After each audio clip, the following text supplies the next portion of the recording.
Yusek, noong Martes sinabi niyo na bukas ang Pangulo sa posibilidad na pag-ban sa Facebook at iba pang social media platforms dahil po sa negatibong epekto nito sa mga kabataan. Mayroon na po bang konkretong rekomendasyon o proposal na isinuwite sa Pangulo ukol po dito?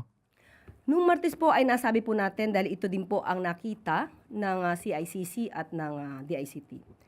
Ngunit makalipas ng 2 araw ay binigyan po tayo ng impormasyon na ang Facebook, particular ang Facebook, ay tumutugo naman daw po sa mga dapat na gawin, especially sa mabilisang pag-take down ng mga fake news.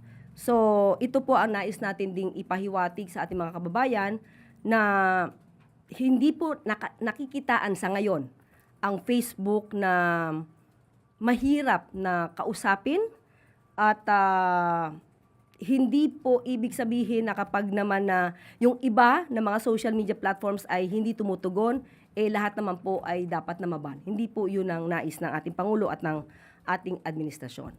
So, pero ito po ay isang hudyat na rin para sa ibang mga lumalabag. Lalo-lalo na yung mga gaming apps na alam natin na nakakaapekto sa ating mga kabataan na maaari magdulot ng pagiging kanilang marahas at bayolente. So yun lang po ang ating gustong ipahatid dahil kung open man ang Pangulo sa ngayon, ang pinakahuling impormasyon, wala naman masyado nagiging problema ang ating pamahalaan sa Facebook.